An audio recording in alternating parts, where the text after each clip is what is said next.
नमस्कार दोस्तों। आज बात करेंगे अमित शाह जी का जो अभी पार्लियामेंट का एक भाषण जो उन्होंने काफ़ी जिसमें कि एनआईए को कुछ पावर्स जो उन्होंने बढ़ाई हैं, यूएपीए एक्ट में कुछ बदलाव किए हैं 2019 में, उसकी बात करते हुए जो कि नज़र आते हैं, जिसमें कि टेररिस्ट जो हैं, जो देश के खिलाफ कोई एक्टिविटी कर रहे हैं, उनकी प्रॉपर्टी को जब्त करना, डेमोलिश करना, इस तरह की काफ़ी बातें की है। साइबर पुलिस को थोड़ा और एक्टिवेट करना। तो इसके बीच में उन्होंने, जैसा कि एक्सपेक्टेड था, हुर्रियत पीएफआई लीडर्स कश्मीर के, उनको 24 स्टेट में सर्च ऑपरेशन करके जेल में डालना, तो और उसके बाद से घूमते घुमाते आखिरकार उस बात का जिक्र कर ही दिया जिसके ऊपर बहुत समय से, अभी पिछले एक हफ्ते से कयास लगाए जा रहे थे कि अमृतपाल जी को बीजेपी अभी आगे करने वाली है। तो अमृतपाल जी की भी बात की, जो कि जिनके ऊपर एनआईए लगी हुई है और आसाम की डिब्रूगढ़ जेल में है, जिन्होंने कथाकथित संत जरनैल सिंह भिंडरावाले जी जो है पार्ट 2 बनने की कोशिश करी पंजाब में। और तो ये जिक्र क्यों हुआ और ये इस समय क्यों आया, इसको राजनीति में पर्दे के पीछे का खेल के साथ अगर जोड़ के देखें, तो पहले, सबसे पहले होली में एक हिंसा हो जाती है लुधियाना में, और लुधियाना में ही इलेक्शन है। फिर उसके बाद से गिरिराज सिंह आके स्टेटमेंट दे देते हैं और एक नैरेटिव सेट किया जाता है, जो लुधियाना के जो परमानेंट लोग हैं उनके बीच में से, और बाहरी जो है ये पूर्वांचल के लोगों के ऊपर। तो इस तरह की पॉलिटिक्स, हालांकि ये पूर्वांचल के लोग ऐसे नहीं है कि जो अभी भी बाहरी हैं, तो ये लोग यहाँ का आधार कार्ड, यहाँ का वोटर कार्ड बनवा चुके हैं। तो एक अलग लड़ाई लड़ने की कोशिश की जा रही है, और अपने कहीं ना कहीं बीजेपी ज़मीन तलाशने की कोशिश कर रही है पंजाब में कि कैसे जीता जाए। और इसी जो है एपिसोड को कंटिन्यू करते हुए अभी एक जो कॉन्फ्लिक्ट पिछले 3-4 दिन से काफ़ी गर्म चल रहा है, तो मुद्दा उसको और सुलगा के रखा हुआ है, हिमाचल और पंजाब के बीच में कॉन्फ्लिक्ट। तो जैसे कि हम ऑलरेडी जानते हैं कि अभी फ़िलहाल के लिए देश में हिंदू पॉलिटिक्स के ठेकेदार बीजेपी पार्टी है। तो जहाँ जहाँ पे बीजेपी पार्टी है, वहाँ पे हिंदू लोगों के बीच में अग्रेशन या उनको अननेसेसरी का प्राइड दे के अपने साथ, या व्हाट्सएप यूनिवर्सिटी, ये सब या और दुनिया भर के जो है अंधभक्ति फैला के अपने साथ कैसे किया जा सकता है, या फिर उनको ये नैरेटिव कि हिंदू अभी खतरे में है, प्लीज़ आप हमारे साथ आ जाइए, हमें वोट कर दीजिए, उसके बाद हम हिंदुओं को संभाल लेंगे, बाकी सब धर्मों को देख लेंगे, तो हिंदू बहुत खतरे में, प्लीज़ आप मान जाइए। तो ये सब चीज़ें जो है, चाहे पैर पड़ना पड़े, अब आपने देखा ही होगा जिस तरीके की अभी राजनीति का स्तर गिर चुका है। तो हिमाचल में एक कॉन्फ्लिक्ट होता है कि पंजाब के कुछ नौजवान जो अभी गर्मियों का जो समय चल रहा है, तो एक बहुत मशहूर गुरुद्वारा है वहाँ पे, मणिकरण साहब। तो वहाँ पे जो हमारे जो पंजाब के सिख भाईचारे के लोग हैं, वो ट्रैवल करते हैं और बाइक से या बस से। तो मणिकरण साहब इस समय जो है वो दर्शन खुल चुके होते हैं, और जो मतलब मत्था टेकने जाते हैं, और गर्मियों में लोग ज़्यादा प्रेफर करते हैं। तो अच्छा, पहाड़ों के बीच में गुरुद्वारा बना हुआ है, और वहाँ जाते हुए कुछ एक जो है सिख नौजवान, उन्होंने अपनी बाइक पे संत जरनैल सिंह भिंडरावाला की फ़ोटो लगाई हुई थी, और उसको जो है वहाँ के कुछ लोकल्स ने उसका विरोध किया, और उसके ऊपर ये छोटी सी एक झड़प हुई। हालांकि दोनों पार्टी के एंड से बेवकूफ़ी है, फ़ोटो लगानी क्यों, आपको गुरुद्वारे जाना है आप जाओ। तो दूसरे एंड पे अगर फ़ोटो लगी भी, आपको क्यों आपत्ति है, आपको क्या प्रॉब्लम हो रही है। कोई इंसान पंजाब से चल के 2,000 रुपये का पेट्रोल फूक के बुलेट पे इतनी दूर आया है, यहाँ पे अगर वो रहेगा, आपकी टूरिज़्म इकॉनमी है, और कंट्रीब्यूट करेगा, यहाँ पे आके खर्चा भी करेगा, आपको क्या प्रॉब्लम दे रहा है कोई किसी की भी फ़ोटो लगाता हो, कोई किसी की भी पूजा करे। तो मुझे लगता है कि दोनों जो है यहाँ पे पार्टीज़ को थोड़ा समझदारी से काम लेना चाहिए था, और मेच्योरिटी से चीज़ें शायद हैंडल करते तो इसे सॉर्ट किया जा सकता था। हालांकि ये चीज़ यहाँ पे एक एस्केलेशन थोड़ा सा इशू हुआ और फर्दर एस्केलेट हुई जब चीज़ें, तो इस चीज़ ने एक अलग रूप ले लिया। जो समुदाय छोटे से दो ग्रुप्स के बीच की लड़ाई अभी बढ़ के दो स्टेट्स के ऊपर आ गई अभी। और कुछ जो बसें हैं हिमाचल की, वो जब जाती हैं अलग अलग जगहों पर, पंजाब में, खरड़ में, अमृतसर में, तो उनके जो है फ़ोटो लगा दी जाती है संत जरनैल सिंह भिंडरावाला जी की। और सेम अभी कॉन्फ्लिक्ट का दूसरा पार्ट फिर हिमाचल से, पंजाब की बसें जब हिमाचल में जाती हैं तो वो वहाँ पे भारत माता की फ़ोटो ऐसे कुछ बना के वो लगा देते हैं। तो ये फ़ोटोज़ पे चलने लग गया। उसके बाद से थोड़ा और एस्केलेट हुआ, तो कुछ बसों को तोड़ा फोड़ा गया, हिमाचल की बसों को, पंजाब की बसों को भी कुछ ऐसे हुआ। और अभी वहाँ के जो डिप्टी सीएम हैं उनकी भी एक स्टेटमेंट आ रही है, मुकेश अग्निहोत्री। उन्होंने बोला है कि रात में हम नहीं प्रेफर करेंगे कि अगर नाइट में कोई देर रात कोई टूर है तो पंजाब में बसें कोई भी ठहरें तो रात में ही वापस आ जाएं। अगर नहीं वापस आ सकती कुछ जगह का जो बहुत देर रात का कोई हमारा कोई टूर है तो वो कैंसिल कर दें, हम वो रूट अभी फ़िलहाल के लिए बंद कर देते हैं। तो इस तरह की जो बातें हैं नाइट पार्किंग से बचने की। और अभी अमृतसर पुलिस ने भी 2 लोगों को हिरासत में लिया है जो नाइट पार्किंग में बसों में कुछ पेंटिंग से कुछ लिख रहे थे। तो इस तरह की चीज़ों को अवॉइड करने के लिए। और ऐसा अगर बात करें, पहले हुआ तो नहीं है, और इस चीज़ को ज़्यादा विस्तार से समझेंगे तो यही है, पंजाब की राजनीति में एक बड़े शिफ्ट की कोशिश जो है बीजेपी करने की कोशिश कर रही है। और इसी चीज़ को अगर किसान आंदोलन के साथ भी जोड़े, किसान आंदोलन में सुप्रीम कोर्ट से ये स्टेटमेंट आ जाना कि नहीं, आप फ़िलहाल के लिए दिल्ली मत जाइए, और दिल्ली नहीं जाइए तो हरियाणा में वैसे ही नहीं एंटर करने दे रहे। उन्होंने एक तरह से एक डेडलॉक की सिचुएशन बना दी है। तो इधर से किसानों ने भी पहले बोल दिया था कि हम चंडीगढ़ जा रहे हैं, चंडीगढ़ के चक्कर में मान सरकार उनके ख़िलाफ़ हो गई। तो मान सरकार से नाराज़गी, और उन्होंने जो है पूरा आंदोलन आंदोलन तो नहीं, अभी के लिए जो इनका धरना था वो सब अस्त व्यस्त कर दिया है। और अभी जो धरना है उसको इन्होंने अलग शेप दे दी है कि हम सभी जो एमएलएज हैं उनके घरों का घेराव करेंगे कि हमें एमएसपी के लिए आप लोग इसमें हेल्प करें। और अभी सेंटर वर्सेस, पहले जब किसान वर्सेस सेंटर होता था, अभी वो कुछ ऐसा हो चुका है कि किसान versus Punjab government versus centre government. तो ये त्रिकोणीय मुकाबला हो चुका है अभी। तो तीनों पार्टी एक दूसरे को अभी बोल रही हैं, लेकिन किसानों का ये मूव काफ़ी अच्छा है कि अगर वो एमएलएज़ को घेरते हैं तो पंजाब के एमएलएज़ इस पे क्या रिएक्ट करते हैं। और इसमें काफ़ी हद तक पंजाब के जो लोकल एमएलएज़ हैं उनकी पॉपुलैरिटी कम होगी। और देखा जाए तो शायद 22-23 महीने ही रह गए हैं जब नई इलेक्शन है। तो इसके लिए अभी देखना पड़ेगा कि मान सरकार ये सब चुनौतियों से कैसे डील करती है और यहाँ से कैसे पार पा पाती है।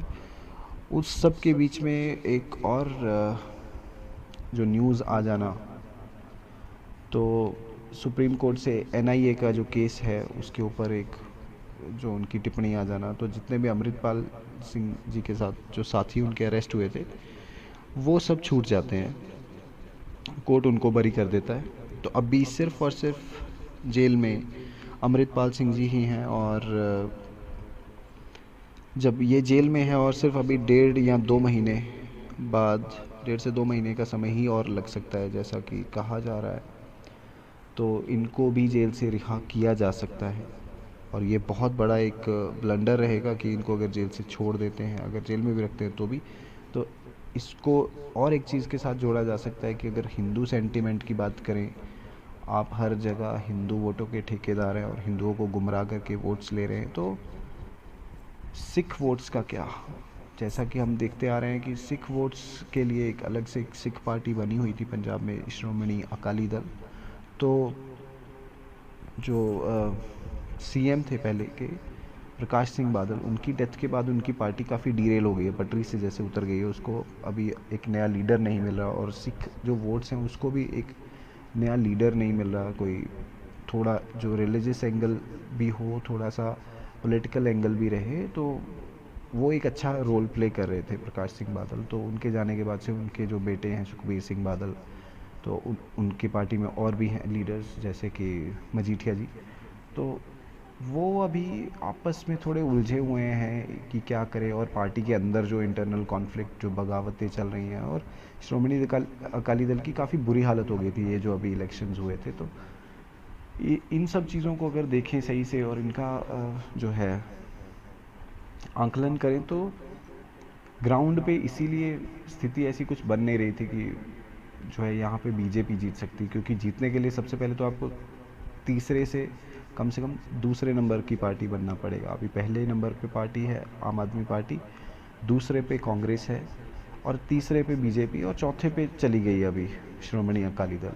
तो सबसे पहले तो अकाली दल को पिक्चर से बाहर कर दिया है इन लोगों ने कि एकदम अकाली दल तो बाहर, कुछ नहीं दिख रहा उनको, और उनके पास अभी कोई विज़न नहीं है, किसी भी मुद्दे पे कोई एक राय नहीं बन रही है। जस्ट लाइक जैसे कांग्रेस में भी बहुत बार हुआ है। तो लेकिन अच्छी बात कांग्रेस के लिए ये है कि वो एनडीए के ख़िलाफ़ है, और जैसा कि हमेशा पंजाब में हमने देखा है रेजीम, तो जो भी सेंटर में होता है पंजाब के लोग उसको पसंद नहीं करते, और इसके पीछे बहुत ही हिस्टोरिकल रीजंस भी हैं। ये अभी की बात नहीं है, दशकों से यही होता है। जो भी सेंटर में है पंजाब उस पार्टी को लाइक नहीं करता। जब कांग्रेस ने पूरा इंडिया जीत लिया था तब पंजाब उस लिस्ट में नहीं था, क्योंकि हमेशा से पंजाब के लोगों को लगता है कि जो भी सेंटर में है वो हमारे साथ खेल कर रहा है और हमारे साथ गंदी राजनीति कर रहा है, और हमें जो है झूठे वादे देके हमें हमारे जो मुद्दे हैं उन पे बात नहीं हो रही है, और हमारी जो प्रॉब्लम्स है उसको सॉर्ट नहीं किया जा रहा। जैसे आप कॉमनली देखेंगे SYL का मुद्दा है, वो काफ़ी सालों से लटका हुआ है, सतलुज यमुना लिंक। और सबसे बड़ा आप देखेंगे आप भारत की किसी वक्त सबसे बड़ी स्टेट हो, जैसे पंजाब एक समय पे भारत की सबसे बड़ी स्टेट था, तो 55% जो हिस्सा है वो पाकिस्तान में चले जाना, उसके बाद से आपका जितना यहाँ पे 45% जो हिस्सा बचा उसमें से भी आपके 3 स्टेट भाषा के आधार पे आपने अलग अलग कर दिए। हिमाचल को पंजाब से अलग कर दिया, और हरियाणा को अलग कर दिया। उसके बाद से एक जॉइंट कैपिटल का झुंझुना दे देना कि पंजाब और हरियाणा तुम दोनों मिलके, ये एक जॉइंट कैपिटल है जो कि पंजाब के गांव लेके चंडीगढ़ बसाया गया, और उसके बाद से चंडीगढ़ के ऊपर अपना कब्ज़ा ले लेना, यूटी बना देना इसको। और यूटी से आज तक जो है पंजाब को अरबों रुपए का नुकसान ही हुआ है। डेवलपमेंट में पैसा दिया जा रहा है, और इस पे जो है 1 रुपया भी कमा के नहीं दिया कभी भी चंडीगढ़ ने। उसके बावजूद अगर आप देखें कि प्रति व्यक्ति आय में काफ़ी अच्छे रहते हैं, लेकिन फिर भी जो एक कॉन्फ्लिक्ट है, सिचुएशन, वो तो है ही। और दोनों में से समझ नहीं आता है किसी भी स्टेट को, पंजाब या हरियाणा को, कि हम इस जो हिस्से को डेवलप करें नहीं करें। हालांकि आपका कैपिटल है, आपको डेवलप करना चाहिए, लेकिन डेवलपमेंट हम करते हैं, पैसा जो है यूटी ले जाती है, तो सेंटर ले जाता है। तो ये चीज़ का शुरू से ही लेके अभी तक सेंटर वर्सेस पंजाब रहा है। जो भी सेंटर में है पंजाब के लोग उसको पसंद नहीं करते हैं, और हमेशा वोट उससे अगेंस्ट ही करते हैं। जब कांग्रेस तो ऐसे, अभी बीजेपी है तो ऐसे। तो इस चीज़ का हल करने की भी कोशिश नहीं की है।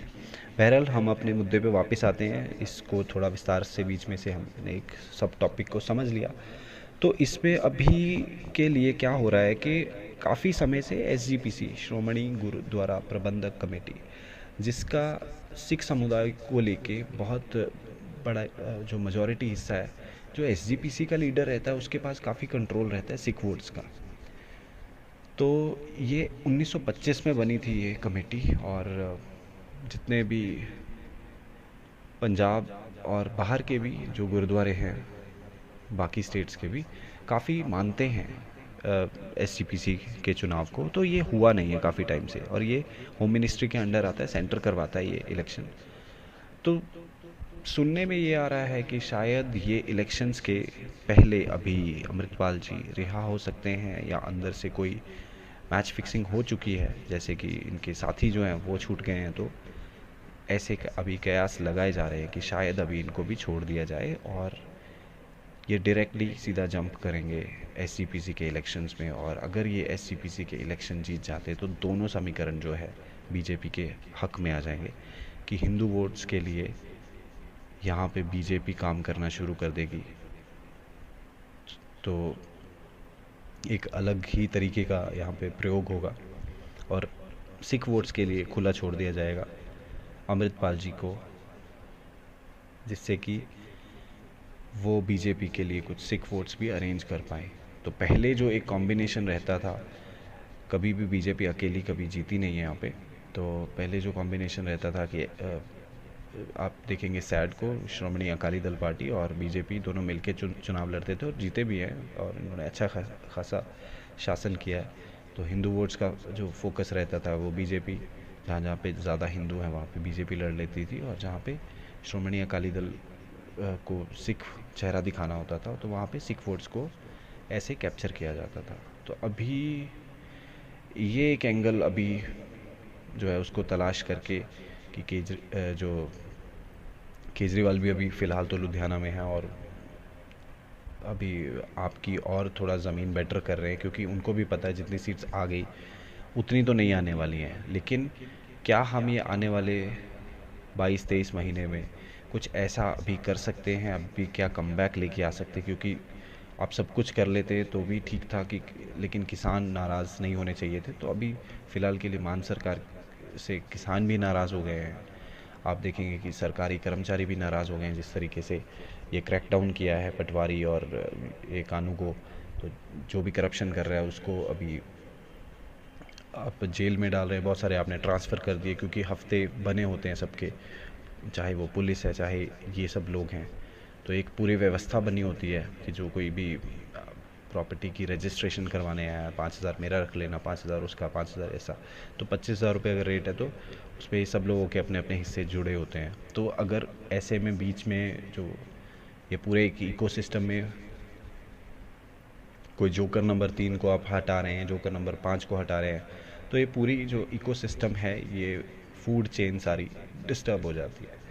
तो इसी करप्शन की चेन को तोड़ते हुए पूरी वो जो एक संगठन बना हुआ है इनका, जो एसोसिएशन बना के बैठ जाते हैं, यूनियन बना के बैठ जाते हैं, वो काफ़ी खिलाफ है।